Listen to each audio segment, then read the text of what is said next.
Yeah, I have a feeling that if I held some kind of world record time, I'd have it tattooed on one of my arms, and I'd just casually just keep reaching for things in front of people, waiting for them to ask. I mean, oh, I'm so glad you mentioned that. It actually just so happens I have a world record.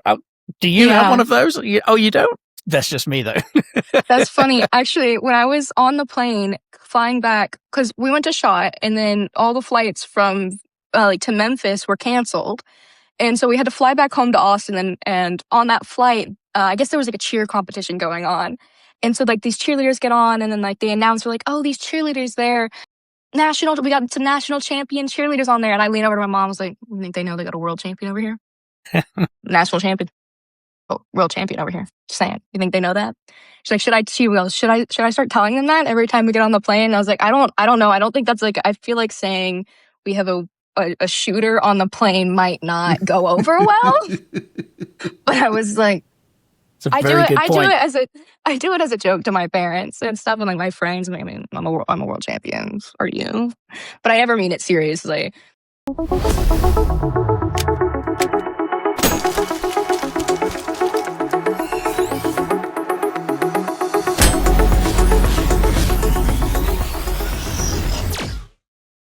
Hello and welcome to Making Shooters Better, brought to you by Laser Ammo. I'm Terry Vaughan, and today's guest is one of those shooters who I think it makes you rethink what experience really means.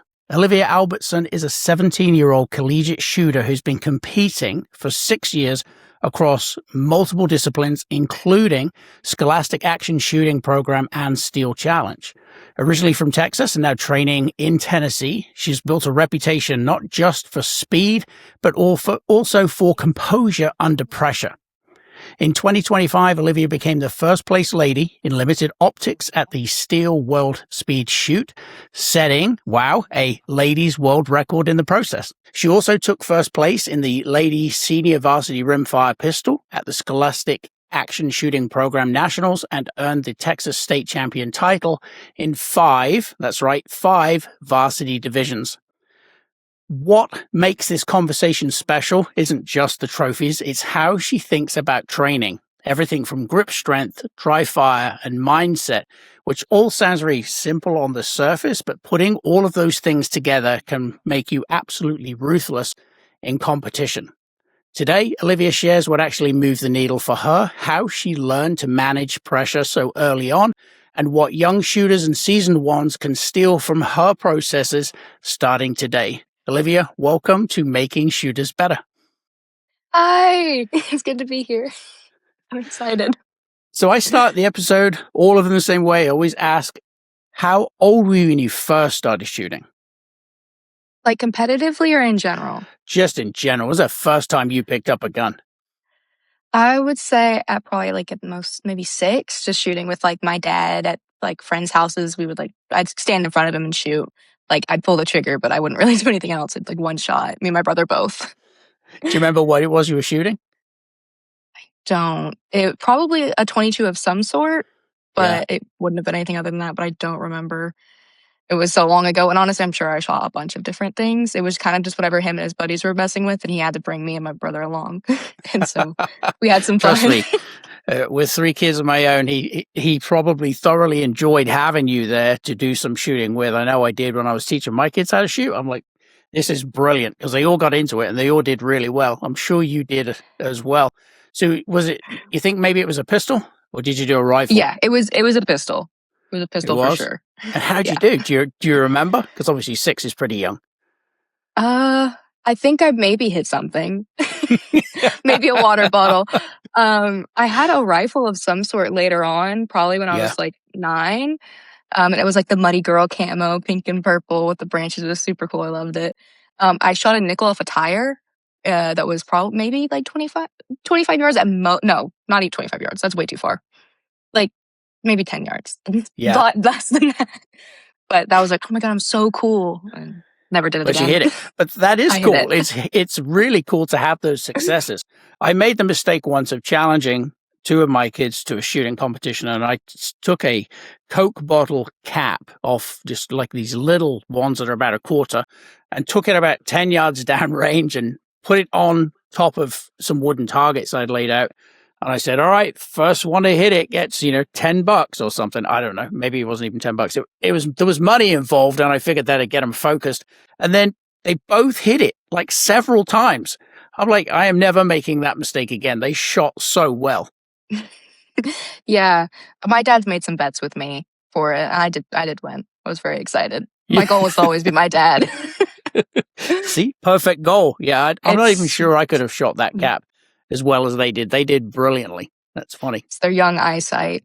Yeah. And Again, of course, at that age, they were just soaking up everything. I was like, try this and try this. And then, of course, they did exactly that and nailed it. So, yeah, I was very proud. It cost me some money, but I was still very proud of them. Yeah, I've cost my parents some money, but there are other reasons as well. That's good. You've won some titles too, so it's all good. Yeah, I think it makes it worth it for them a little bit. They're like, okay, at least she's good. Yeah, exactly. So what was the very first moment, do you think, where you truly realized that what you were doing was more than just a hobby? There's 2 times I can think of. One was I was in between doing shooting and cheerleading. So I'm from Texas, football, cheerleading, big thing.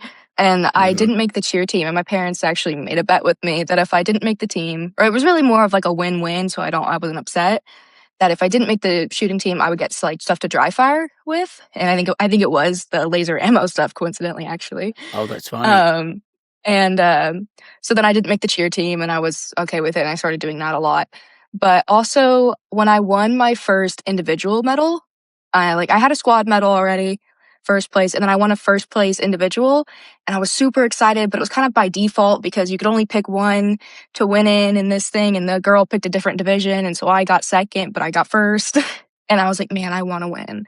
And so it was like, I think that year at nationals, my only goal was to beat her, which is not a great thing to compare yourself to other people, which I know now, but I worked really hard. Like I practiced every day, and I was in like 7th grade, I think.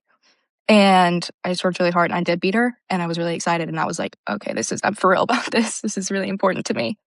That's fantastic. Don't feel bad about being competitive. That is literally what keeps most of us ticking. Well, like I want to be better. I want to beat whoever I go up against, and the practice necessary usually to achieve that objective is part and parcel of that ambition. So don't ever feel bad about being competitive. I think that's fantastic, especially as you actually did then step up and beat her. Do you still see her at competitions? I don't actually. She, I think a year or 2 later, stopped. I don't really know why. I think I've talked to I'm friends with some of her old teammates, but I don't really know why. Yeah. But I think she was a lot more on like the precision and air pistol stuff. Yeah. So she might still be doing that. I wish her all the best. She was nice. She was very nice. So was this steel plates? This was all of the stuff I do is steel plates at the moment. It is at the moment. Maybe getting into some USPSA soon, but I don't want to hold myself to that. A little nervous still. That would be great. I can barely stand up. Okay, so there's a good chance someone's listening to this that's never even heard of USPSA. So tell us about that. So the USPSA stuff is a lot of shooting and moving, so I haven't ventured there a whole lot with the paper targets, but I do a lot of the steel. So I do steel challenge, which is the full match would be 8 stages of different setups, 5 targets, shoot them as fast as you can, hit the one marked red last, and it's pretty much the same thing in SASP, which is the Scholastic Action Shooting Program for youth. So it's from kids in elementary school for rifles, and then middle school and high school for pistols and rifles. But you only shoot 4 stages at a match, no matter how big. But there are 8 to choose from for whoever's hosting, and it's again steel targets, 5 fast as you can. Yeah, that's kind of cool. It's a lot of fun. Yeah, have you started doing like combining the movement with the shooting and all that stuff? I know that obviously you go static at the point where you're about to do some shooting in most cases. But have you started training for that yet? A little bit. I did a couple, I think a year or 2 ago, at a range I would practice at a lot, had a setup like every now and then they'd switch it up for like more IDPA, I think it's IDPA courses and stuff to do. And I'd run through those. And Steel Challenge, there is a stage where you move. Well, like you shoot 2 targets and you move and shoot the last 3. But right now, I'm actually like in kind of like the biggest part of the season for SASP and Steel Challenge stuff. So I have nationals in a month, and then for SASP, and then the week after I have US Steel Nationals, and then it's Worlds a little bit after that. So it's focused more on like what I'm doing now, just to kind of lock it in before those big matches. Yeah, it's kind of a lot. You got them lined up. Is that every weekend? No. I typically try to do a match at least once a month. So I have one. I look over my board. Yeah. We have one next weekend, and we're going to Texas, which is an SASP match. It's like our SASP match practice before nationals, and then March, the weekend of my spring break, we have SASP nationals, and then we're going right after that. We're driving to Florida because that's in Alabama, and then we drive to Florida, and then the weekend after that, we have that in Florida. Sorry, I'm so all over the place. We have US Steel Nationals, and they're doing a collegiate competition for, I think, one of the first ones there. That's a lot to keep up with. Who's the lucky parent getting to drive you to all this? My dad, but Yes. my school, my college that I'm at, actually, Yeah. we're part of the team here. It's like a recognized athletics sport. And so we have our coach drives us in our little Sprinter van, looking like little, kind of like got kidnapped in our little fishbowl, as we call it. He drives us there. And then Florida, my dad is driving us, all of us, in his truck. So it's going to be pretty cramped for all of us. They're Is the an whole 8 hour. family going? My parents are going, and then my 3 teammates are going. And so their parents are going to SASP Nationals for sure. And then my mom flies out of Florida back to Texas because she has work and stuff. And my dad now works remote. He just retired from being retired. Oh, okay. Got a job with SASP being programs manager. So I'm really excited for him to get recognition. He's been my head coach before, and he's been helping out a little up here. So I'm just glad he's got something that he worked so hard for. That's great. So as a young shooter, what was hardest in the beginning? The technical side of shooting, or perhaps feeling like you belonged on the line competing?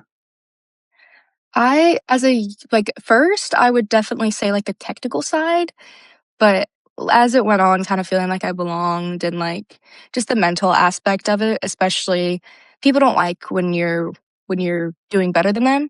And I mean, that's everybody. People don't like to lose. That's just natural, which is fine. But it can kind of be like drag you down when you just feel like, oh man, like if I don't do good, people are going to be like, oh, I beat you and this, haha. But if you do good, people are like, oh, I'm so tired of hearing her name and stuff, which are things I've heard before and stuff. So it's a little hard as that goes on until you kind of get out of your head about it. All right, so we'll go back to the first thing, which was the technical aspect. What was it within the technical aspect that you had to work hardest at to get right?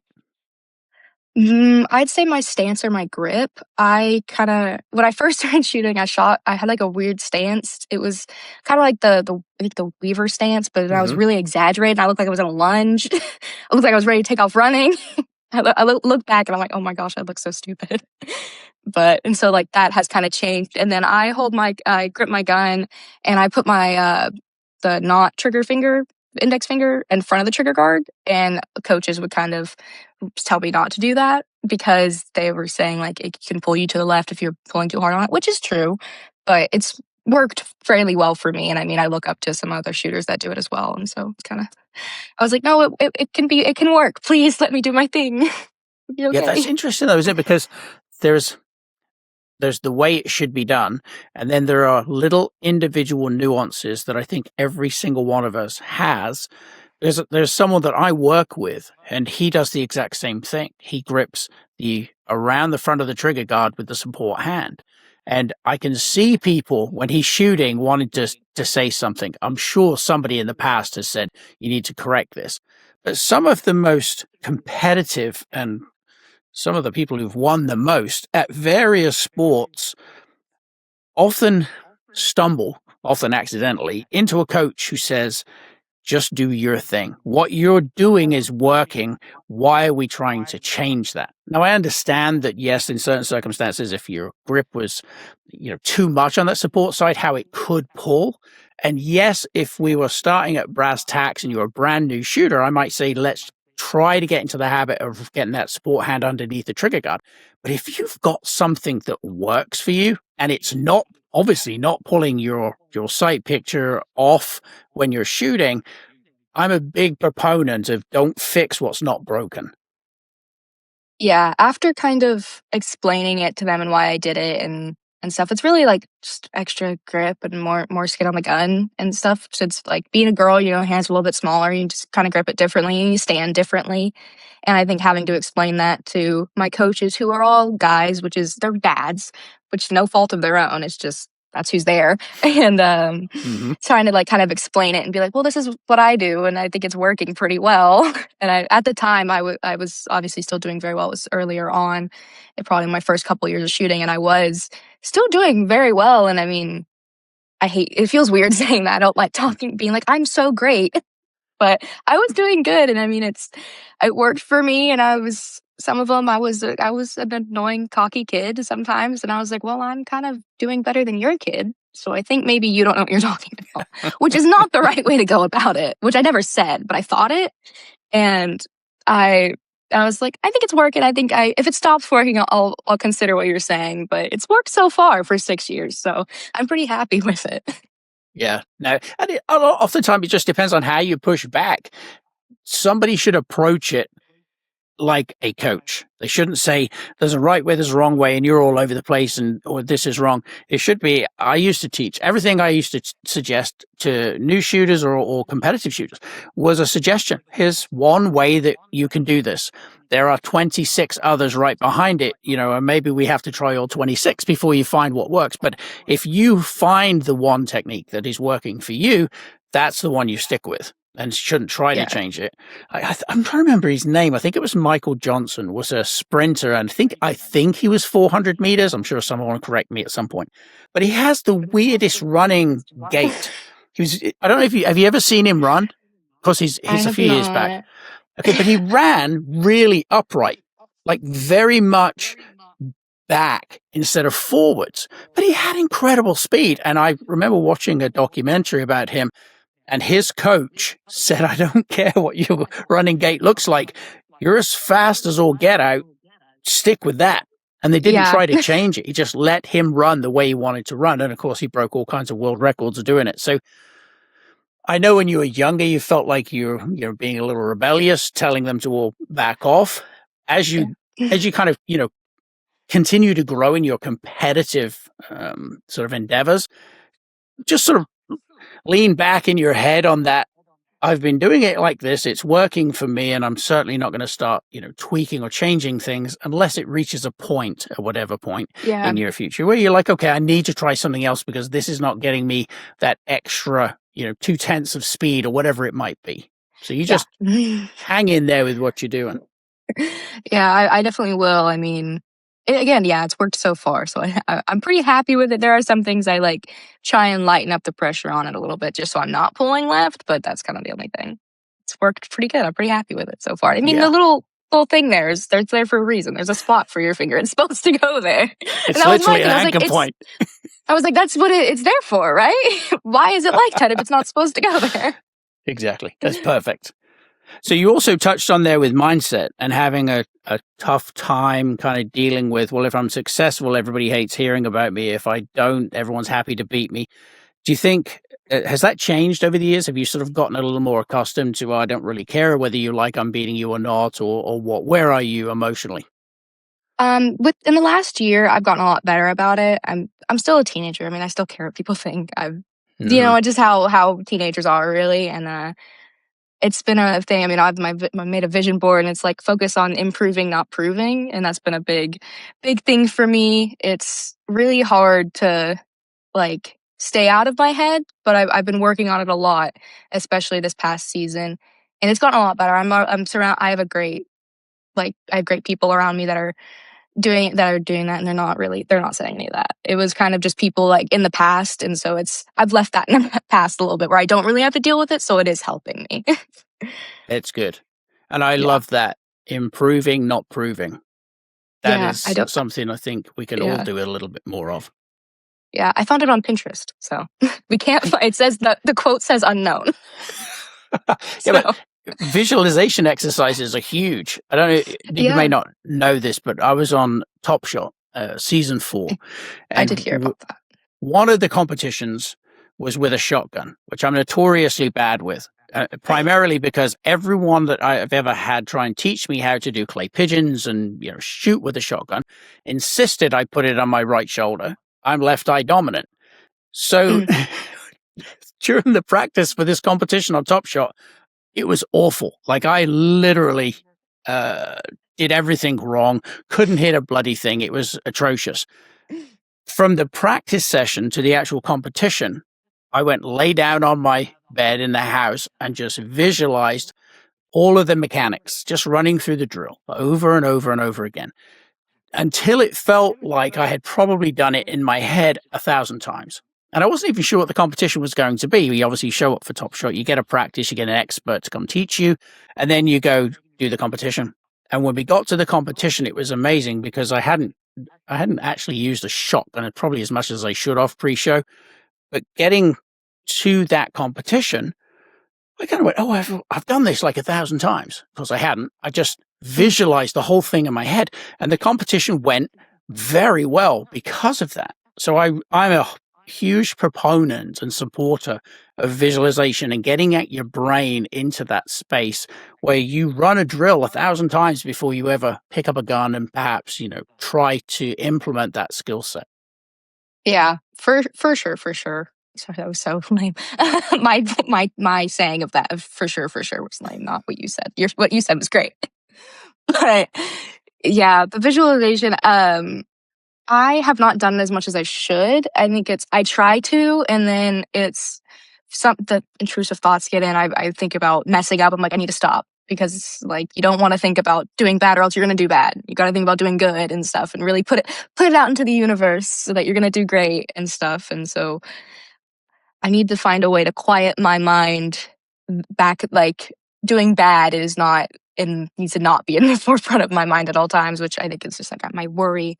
I put a lot of pressure on it. I'm like, oh my God, if I don't do good, everyone's going to hate me. And I'm like, no, it's not that serious.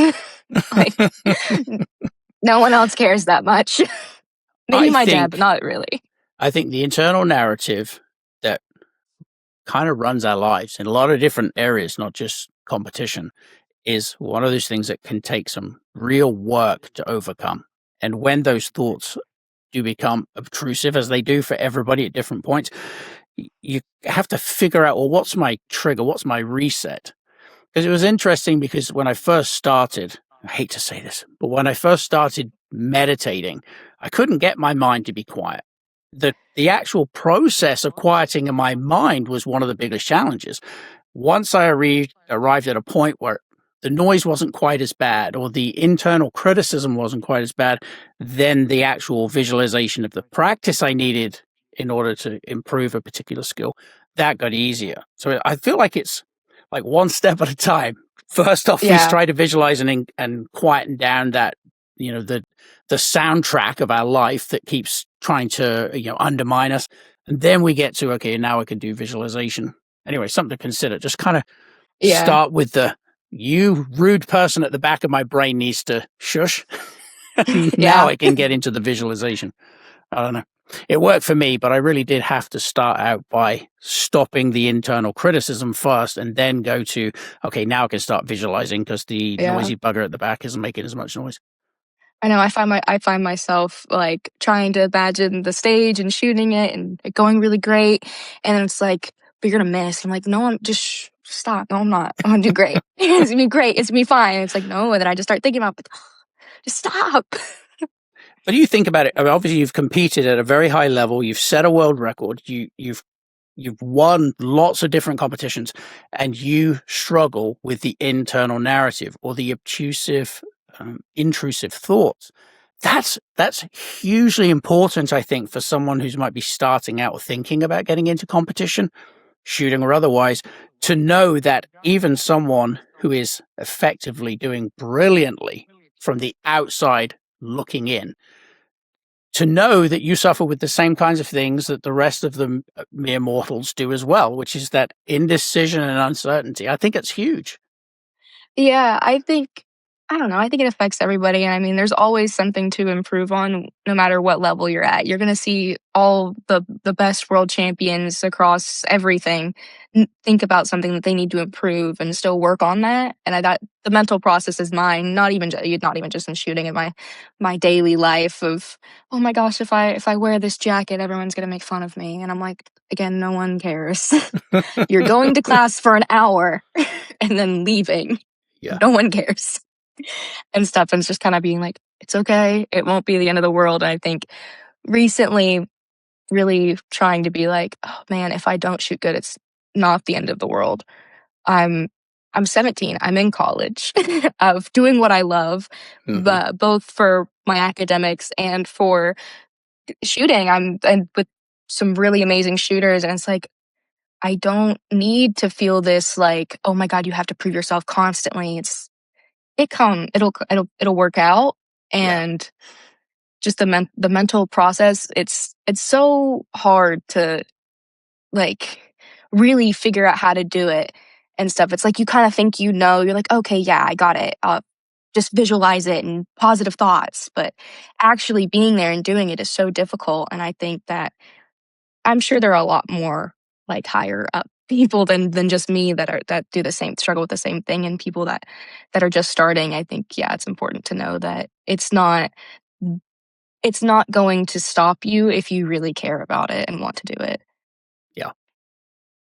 So obviously, moving from Texas to Tennessee, that was a pretty big shift. Did that have any impact on training and everything else?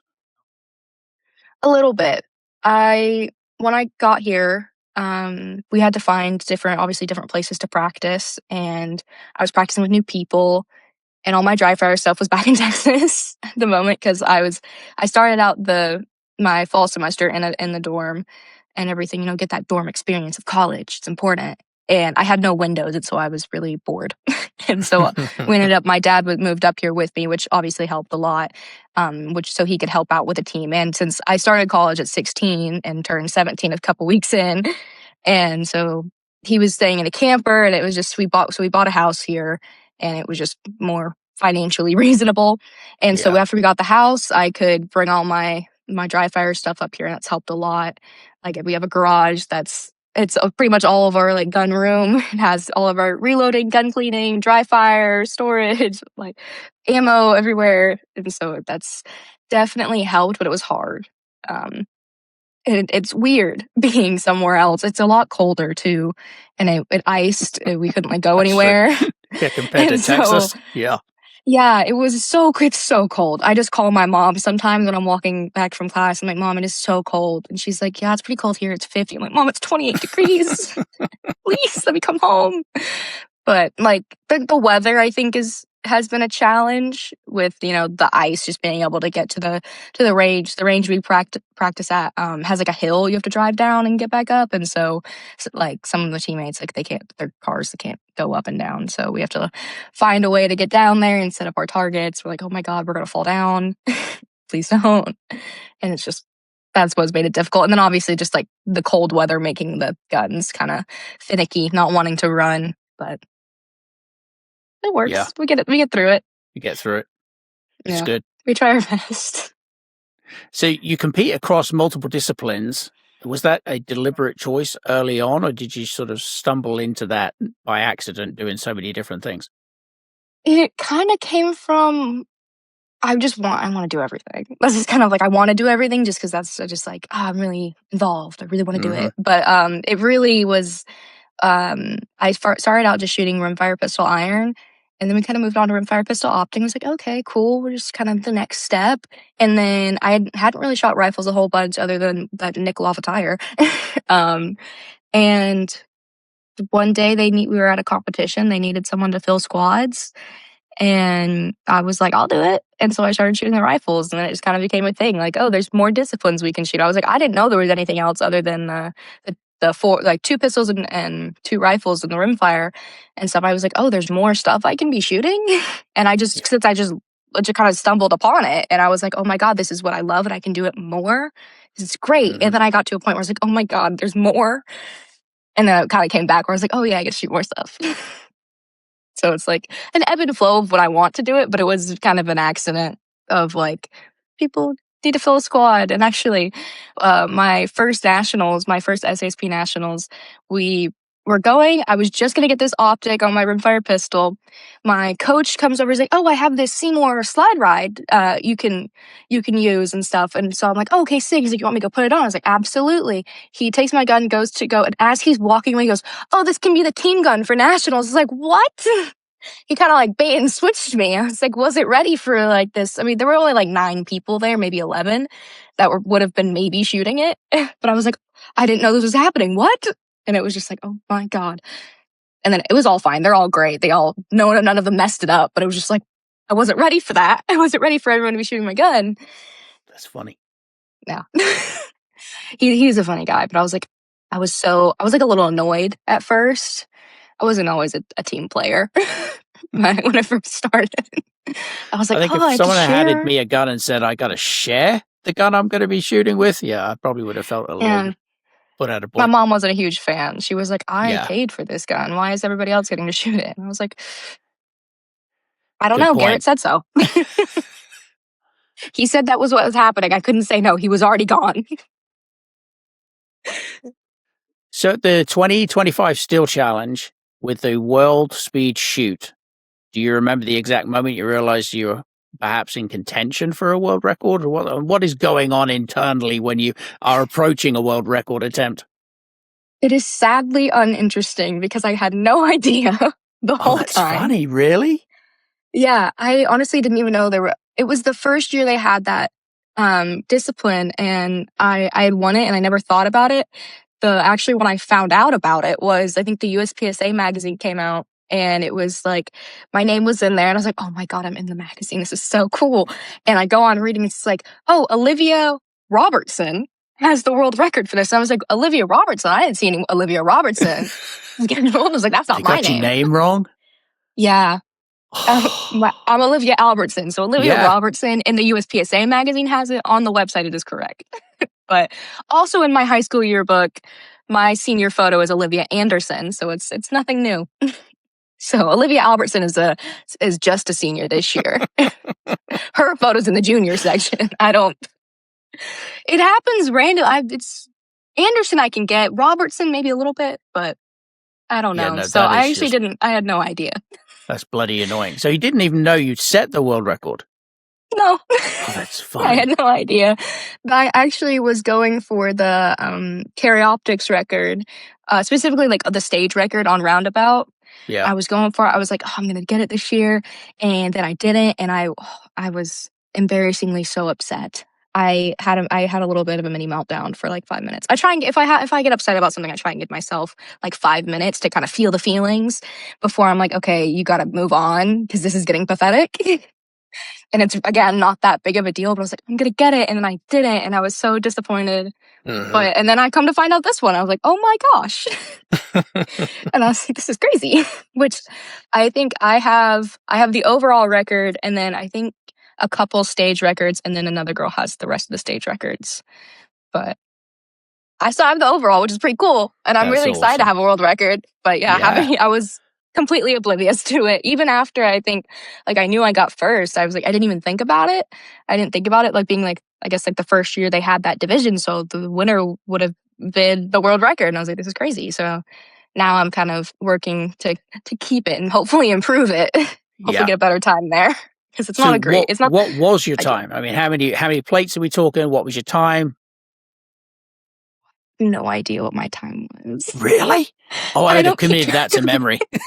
I don't really keep track of it, sadly. I know a couple, I honestly, Steel Challenge, I came into Steel Challenge after SASP, and so I don't really know what's a good time for it. It's like, I know if I win, and I know if I like the letters, like they have the little classification letters, and I was like, if I'm like an M, okay, cool. But I think it was in the hundreds, it might have been like a 140, maybe, don't hold me to that. Yeah. But it's like, it's not I feel like I could do better and I want to do better. So working hard to get it. Maybe I'll get all the stages this year. I'll sweep the record instead of, just the overall and a couple stages. I want them all. Yeah. I have a feeling that if I held some kind of world record time, I'd have it tattooed on one of my arms, and I'd just casually just keep reaching for things in front of people, waiting for them to ask. I mean, oh, I'm so glad you mentioned that. It just so happens I have a world record. Do you have one of those? You don't? That's just me. That's funny. Actually, when I was on the plane flying back, because we went to SHOT, and then all the flights from to Memphis were canceled, and so we had to fly back home to Austin. And on that flight, I guess there was like a cheer competition going on, and so like these cheerleaders get on, and then like they announce, we're like, oh, these cheerleaders there, like we got some national champion cheerleaders on there. And I lean over to my mom, was like, I think they know they got a world champion over here, national champion. Well, world champion over here. Just saying. You think they know that? She's like, should I start telling them that every time we get on the plane? And I was like, I don't know. I don't think that's like, I feel like saying we have a shooter on the plane might not go over well. But I was like, I do it as a joke to my parents and stuff, and like my friends. Yeah. I mean, I'm a world champion. Are you? But I never mean it seriously. I make jokes. I'm really like cocky as a joke.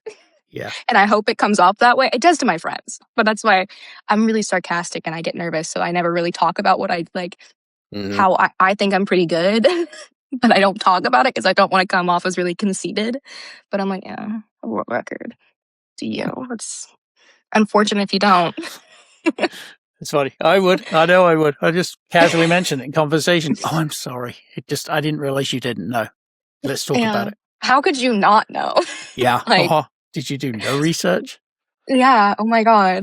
Get it straight. So what does a normal training week leading up to a competition look like for you? Or are we talking weeks out from a competition? What are you doing? It looks pretty similar to my normal routine. I try and practice every day. With the team, we do some live fire twice a week, and then I'll do dry fire the rest of the days. Since break, and we had like a 2 weeks off of school after SHOT Show, and so I was really out of it. Trying to get back on my schedule. I'll do dry fire the other days, weather and stuff, and grip training and stuff. And then when it's like leading up to a competition, we'll kind of do more focused practices where I'm still doing like the same amount, maybe a little bit longer on the sessions, but it's a lot more of like practicing what we're going to be competing in, what like those stages and those disciplines, and then like the things that we know we need to improve on and work on, like on those specific things. Where it's like, I know these SASP competitions, even though they're like in reality a lot less of a deal than the Steel Challenge ones, they're mean a lot to me. It's like I'm going to Texas. I'm shooting at my home range with like all of these people I used to shoot with, which I graduated high school early. So all of my friends are all still there. And it's like all the people I really felt like I needed to prove something to are also still there. And so it's like, I got to really get on that mental part and really kind of get it with me. Be like, it's okay. You were in college doing for this. You're doing what you wanted. Yeah. You are at the level you wanted to be, that you don't have to prove anything to them. And I think that's my practice right now, because I leave for Texas in a week. Yeah. So I'm really trying to get there. And then obviously just the regular stuff of shooting and trying to keep those times down, really. So if you're doing a lot of dry fire training, what are you actually utilizing to do your dry fire? I use the laser ammo stuff, a lot of it. I had the smokeless range. I think I have the like IPSC one. I have an older one. Because I got it when I was in 7th grade, so like 2021, 2022, I got it then. So I've had it for a while. I use that pretty much exclusively. It's just easier. It's like when you have the space for it and like a dedicated space for it, it's just way easier to do that. It's easy to set up. I sound like I'm like in an ad, but I really mean it. If you're using the stuff, you're using the stuff. That's my thing. One of the things we run into frequently, and I hear this all the time, is people say, well, if I'm going to get shooting practice in, I'm going to shoot at the range. But the reality is they don't shoot at the range nearly as much as they should in most cases.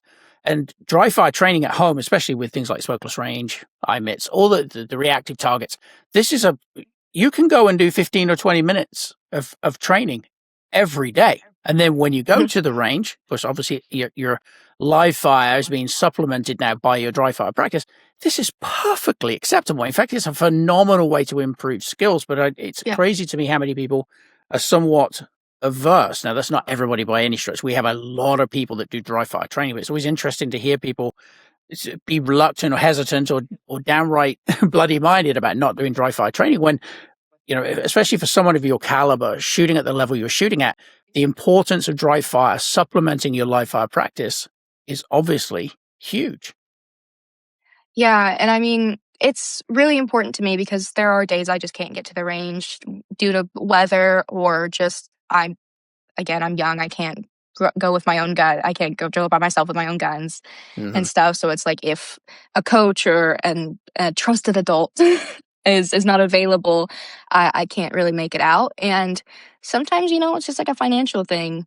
It's expensive to go to the range every day is expensive and stuff. Like you're spending a lot of money on that ammo on some, if you're paying like a fee to go out there, you have to some places you do and stuff, it's a lot more expensive. And so doing the dry fire, while it's kind of a bigger one-time cost, it pays for itself after a while. And I mean, after I first started doing the dry fire stuff, I dropped half my time just from being able to practice more and stuff. So I'm all for it. I know some people worry about doing I it. can hear angels singing right now. When you said you dropped your time by half, this is absolutely amazing. I mean, it was half of a bad time, so it still wasn't a good time, but it was definitely half. Just like that, crushed it. I'm not gonna lie, it wasn't. No, we were up there. You were up there. It was a bad time, but you did better. And dry fire helped. I did a lot better. That's all I'm taking from this. It still helps. There's definitely. I mean, I'm at like an average around like 30 around the mid 30s most of the time. Yes. Sometimes less than that, more depending on which gun. It's hard to half that. You can shoot like 15 seconds. That's unreal. If someone does Figure that, of speech. which this is for SASP. We're not holding you to it. But that practice, let's face it, right, especially at a competitive level, improvements are usually fractions of a second. Sometimes whole seconds, sure, but in most cases, fractions of a second, and it's the consistency to being able to make that time, time and time and time again that is really difficult. Again, dry fire. Yeah, I mean, I love it. I mean, I do it pretty much every day. Yeah. Well, I'm supposed to. I've been bad about it so far this semester, but getting back on it because it's gonna show. My lack of practice will show if I don't. You're not in your hometown anymore. You're juggling classes. You're getting in shooting when you can. You go to the range when you can. But that's the point, isn't it? Because literally everybody who listens to this has got a full schedule. And every time you say, I need to do a thing, it's usually at the expense of something else. You're saying yes to one thing, but that automatically means by default you're saying no to something else. So it is difficult to fit everything in. And, you're juggling a lot the same as the rest of us are. So even if you are only able to, okay, it's Tuesday, I'm slammed with classes, this is going on, that's going on, I got 10 minutes. 10 minutes. Run some drills, do a thing, whatever that thing may be. Yeah, I think it's hard for a lot of people. I mean, a lot of people in the shooting are like older, so they're retired a lot of the time. Like people you see at your local match, they're retired, so they have time, which is great for them. I mean, I wish. But and then like the younger ones, it's hard to like really give up your free time where it's like the time that you're like, oh, I'm scrolling on my phone, I'm sending text, Snapchat, whatever, reading. I like to read. So if I'm like, I'm giving up time to read my book, I need to practice. And it's hard to make yourself give it up. But I mean, that's really what separates the people that are really good and the people that are average, I think, which I've slipped into average lately. An average mentality. I need to get back up there. It's also funny. I read something, I think literally this morning, that said, discipline looks like obsession to those that don't have any discipline. And that's what it comes down to. It's the discipline to say, even if I only have 5 or 10 minutes, I'm going to step into that practice space and I'm going to practice. It doesn't matter what it is. And I know we've touched on laser ammo stuff, but even just literally sitting there, working your trigger reset. Okay, I'm just gonna press, rack the slide, press, rack the slide. Anything that is keeping you kind of in the forefront of that thinking process and that competitive mindset is super important. Now, you read a book, Winning in Mind, which I think a lot of shooters own, but might not have absorbed, or maybe they own it and they haven't read it. What concept from that book do you think genuinely changed how you think when you step up to compete? Mine, it wasn't as much as when I step up to compete, but like the goal setting. And I just think that's such a powerful thing, really, and stuff. But I mean, it's the manifestation, putting it out into the universe, like really believing that you can do something. I did put it into practice last year for the Texas state match, SAP state match. I really wanted to win a lot of them, and I wanted to make the all state team, which they take the fastest two kids on the pistols and the fastest two kids on some rifles, and then they compete at nationals against all the other states. And I really wanted to make that, and so I put it. You write it down on sticky notes, and you put it all these places. You read it out loud to yourself every time you see it. I put it on my water bottle, so every time I took a drink, I saw it and had to think about it. And that really, like, I think it's the kind of also like a placebo. You think it, you see it, and you're like, okay, I need to follow through with this. It's really a motivator there, and I think I'm really trying to work on that mindset. And that's, I always feel bad when people ask me like, oh, how do you handle all this pressure? And it's like, I don't really handle it that well. I'm trying to get better at it and stuff. I think that's what's important. I mean, I think if I said, oh yeah, I handle it great, and then someone saw me crying in my golf cart, they'll be a little upset, think I'm a liar. And there are times, Yeah. there are times I am crying in the golf cart or behind a tree. I need a moment. But getting back into it, I think it's just such a great book. I listened to it probably twice with my dad, at least. He had it playing in the car, and so we'd listen to it on the way to practice, on the way to matches. The big one was we were going to a match in Midland, Odessa, Texas. So it's about an 8-hour drive from where I live in Texas, or lived, I guess. It's weird saying that. And so we listened to the book, and he had me take notes on it the whole time. And so I had to take notes. He's like, write that down. Write that down now. I was like, yeah, it was really, it's great now looking, but at the time I was not pleased. I wanted to take a nap. I had just got out of school. I was like, Dad, I don't want to do this right now. I just got out of class. Can we please not? I was like, I was just doing geometry. And it's like, I don't care. Get it together, Olivia. And then, so I did that. And then, I was so upset afterwards because I Googled it, and then I found the exact notes I took online. And I was like, Dad, this was all pointless. He's like, no, but now you know it. And I was like, you're right, I do. And I listened to the book, but I was not pleased.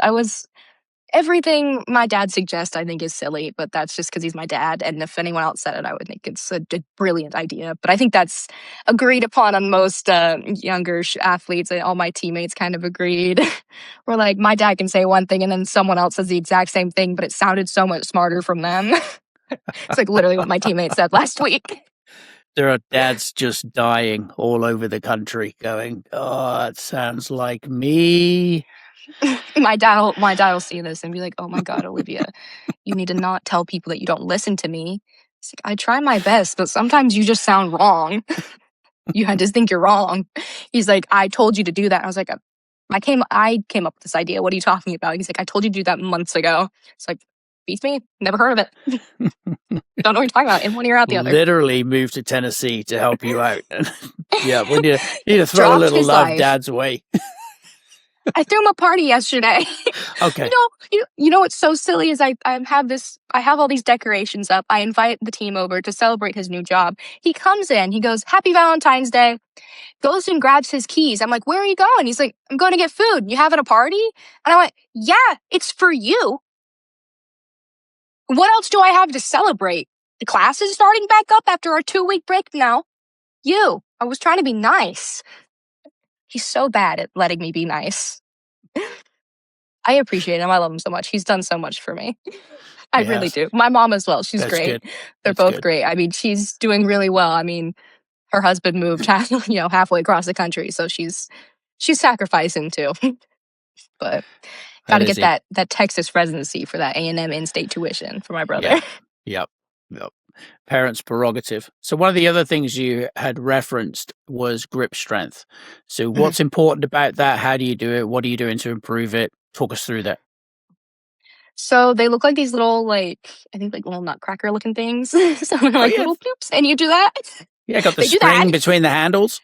Yeah, it's like that. Well, mine have a little giant spring on it. They're over there. I think I've got a pair over there. I'd go get them, but if they're not there, I'm going to feel silly. I know mine are right there. They're in a bag. I know where they are. I got mine handled. But yeah, I try and do it for 15 minutes every day. And I'll kind of divide my practice up a little bit, like 15 minutes that, 15 minutes dry fire, if I can only do 30 minutes that day. And so I do that. And I just you kind of do it differently. You want to like squeeze. I feel so silly doing it without one, but you like squeeze it. But I don't want to do it because then if with one, because then it'll look like I can't close it and I'll be so embarrassed.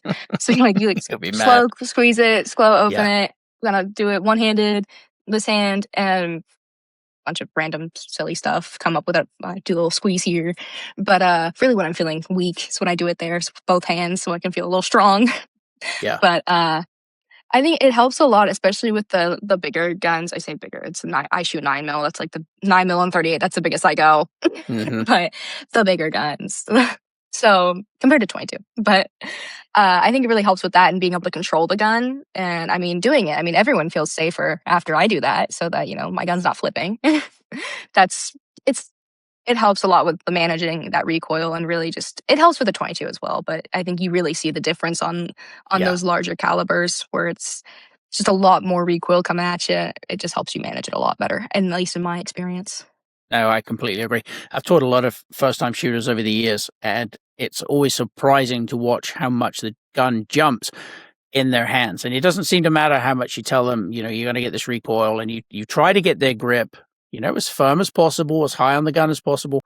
It's always that moment after that first shot, even in 9mm, where they go, "Oh, that was much more than I expected." Mhm. And I'm like, yeah, there's a lot of energy being expelled at the point that firearm, Yeah. goes off. But it's interesting to watch people. So I think grip strength is something that's often overlooked. Have you ever tried doing a static hangs on a bar? I've tried, You have? but succeeded? No. No. I have very limited upper body strength. I cannot do a single regular push-up. I'm working on it. I've started doing Pilates, which is That's great. Yeah. That's so great. fun. I got a little at-home Pilates board for Christmas. I'm like one of those trendy TikTok girls. Not really. I'd never post it. I'm too embarrassed. But so I do that, trying to work on some upper body strength. Not a lot. My legs very strong, core a little bit, but the arms are like little noodles. They're like Alfredo. It looks like they should be strong, but they're just hollow on the inside. They crumble under the pressure. I just completely can't. I'm like, this is really embarrassing. It's like someone's like, "Oh, you should do a pull-up," and I was like, "Funny, okay." Why? Why am I needing to do telling you to do pull-ups? That's just rude. But these hanging Yeah. things, they're really good for grip strength. And even if you just start out Yeah. a few seconds, 10 seconds, 20 seconds. My son got me started on that. He's a workout monster, and he was having some shoulder issues about the same time I was. I'm sure his was youthful exuberance. Mine's just old age. But he's like, "Oh, you should try doing the hanging thing." And we did static as well as, what do they call it? Positive. We actually contract and hold. Brilliant for grip strength. I mean, it was just one of those things. I'm Really? like, okay, yeah, it felt good. It was also good for shoulder flexibility, which, depending on the holster and the gun you're carrying and all that stuff, there's an element of mobility that you really need. And that was just one of those things that help loosen shoulders up. Yeah. So something to consider. I probably definitely need to do that. I get a lot of shoulder pain and stuff for like shoulder, like right here, shoulder and Yeah, neck pain neck. from shooting. I'm like, because you're like this. Yes. Mm-hmm. They always say like if you're doing it right, you look cool. If you don't look cool, you're not doing it right. Which I'm doing pretty good, but I don't feel cool. I feel so lame. I'm like, and I have like an RBF while I shoot. I'm like, I hate everything. And it hurt. I like KT tape it the crap out of myself. I'm like, I got hot pink tape going here, got some blue on the knee. I'm like, I look like I should be doing something way more than this.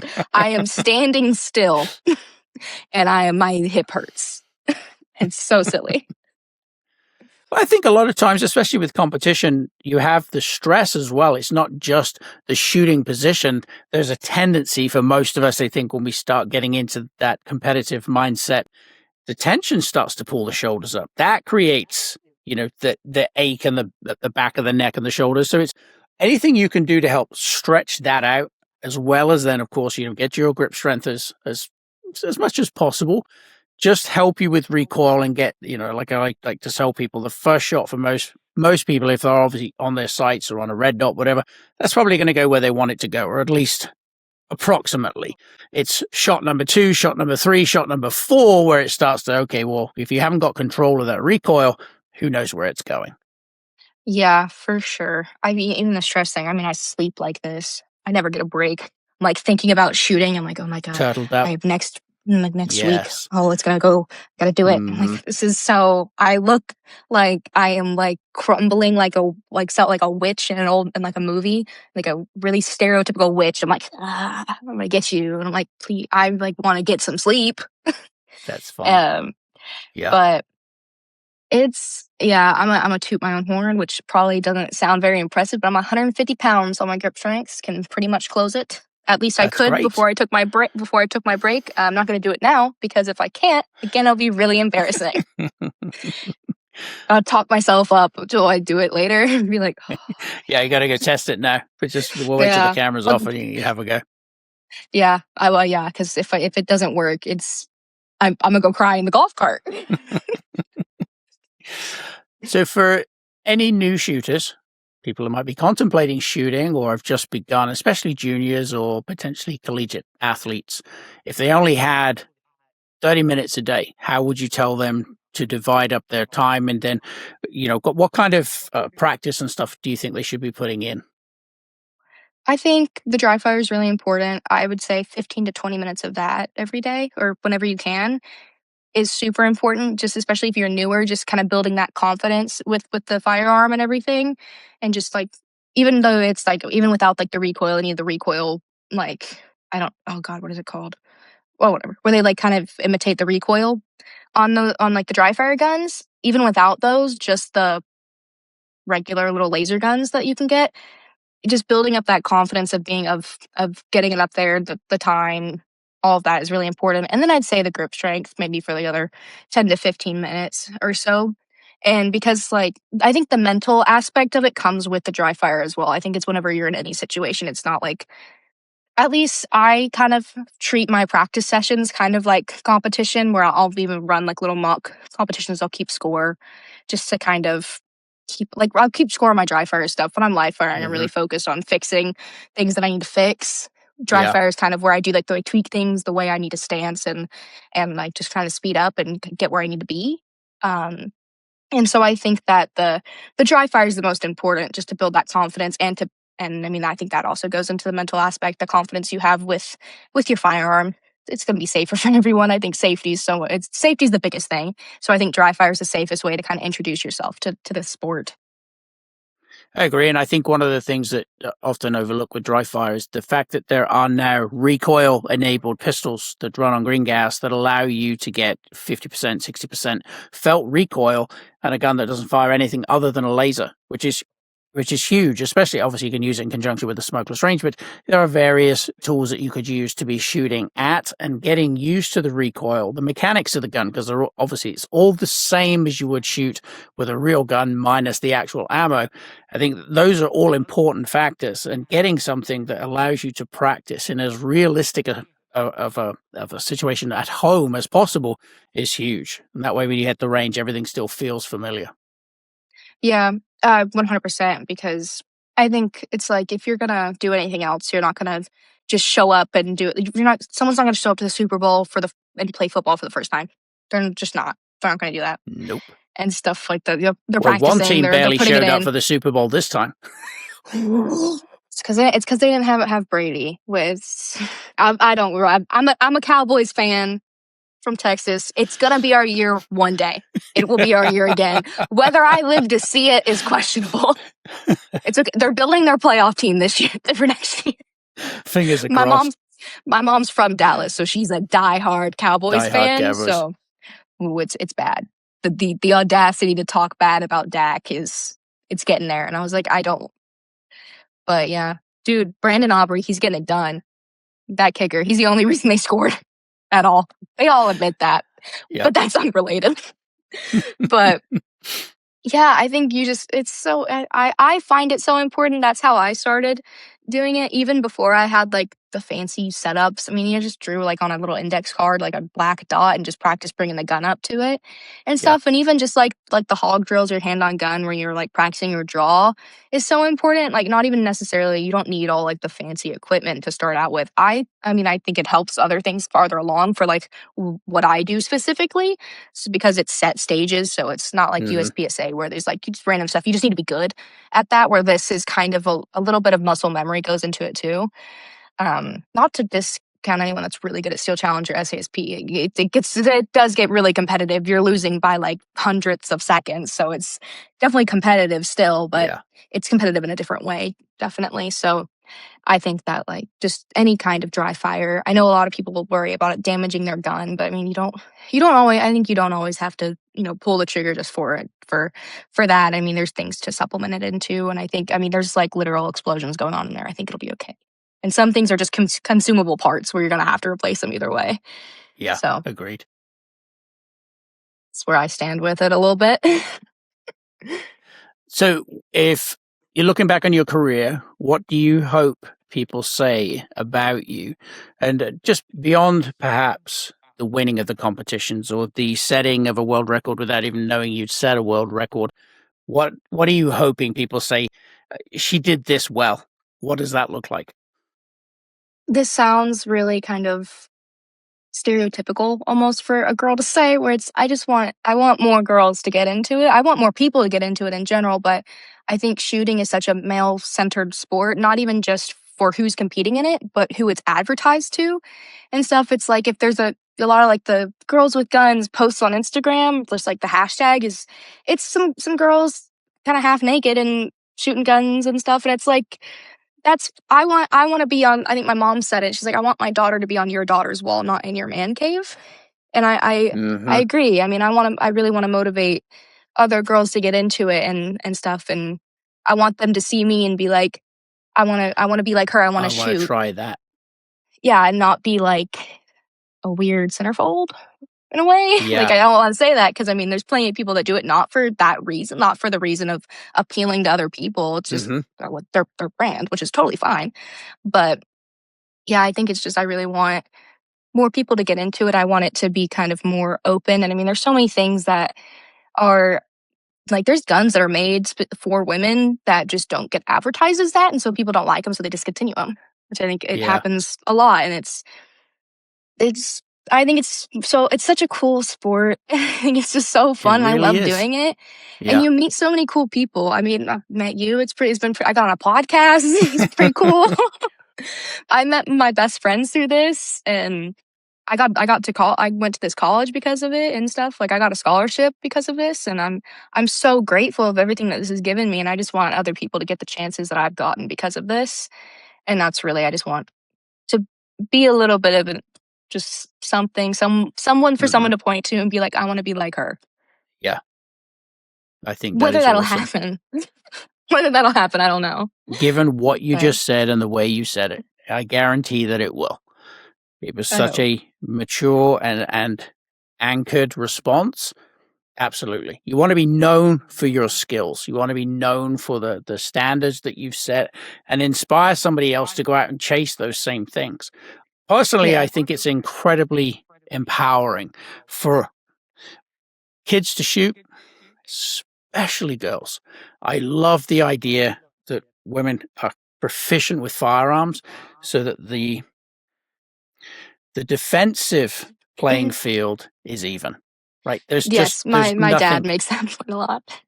You see, it's a dad thing. I have He's daughters. Really, yep. Yeah. Yes. I do like the idea that somebody is competent enough with their defensive tool to be able to go, nope, guess what? You screwed up. Yeah, I mean, it's my brilliant. Dad's really, I think, yeah, it is. I think my dad's really happy with what I do and knowing that if something were to happen, if I was in some situation, I could defend myself and stuff. And I mean, but anyone I dare someone to try, but not just because of what I do. It's also because my mom taught me about kidnapping very early on, and she's gonna be so mad that I said this. That was everyone's like doing stuff like going to watch Frozen, and my mom's like, if anything happens, hide behind those 2 chairs, which is a serious thing that happens.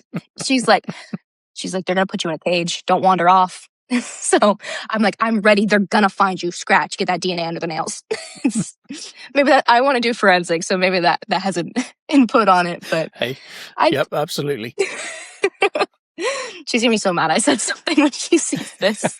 She's like, oh my God, it's so that was embarrassing. A good lesson. I approve that lesson, Mom. That was good. So, I haven't been kidnapped yet. You haven't been kidnapped. See? It's a good lesson. It's a good lesson. It's working. So where can people follow along and do exactly that, sort of watch you and your skills? Where do they go? I'm on Instagram, Facebook, and YouTube under Olivia Liveshot, Livieliveshot. I spell it out because sometimes it sounds different and I get some weird, when your autocorrect makes it a little funny, but I'm on all of those. You can follow me on there. And my team is Bethel SASP, Action Shooting. That's who I'm with right now. But I also hope that you maybe reach out to some people in your area. Really go onto that SASP website for younger shooters and Steel Challenge, SASP specifically, so you can find some teams near you and get started doing this. It's super cool. I mean, I love doing it. It's got me pretty far. It's fantastic. A great place to guide people to go. Thank you for stepping up. I know you were a little nervous at the very beginning. You're like, I'm going to be on a podcast. I'm like, it's not that big a deal. You got to come along and inspire some people. So thank you for chatting with me today, for sharing your competitive tips and tricks and making this episode so enjoyable. You rocked it, mate. Thank you so much. Thank you for having me. It's been a lot of fun and really cool experience. Fantastic. As always, don't forget to subscribe, like, and share. If you're on YouTube, please hit that bell notification. If you know of a guest, someone inspirational that you think would make a great guest for the podcast, please put it in the comments below. We'll do our best to get them on here. Thank you for tuning into this episode. Thank you for supporting the channel, and I hope to see all of you in the next one. Cheers.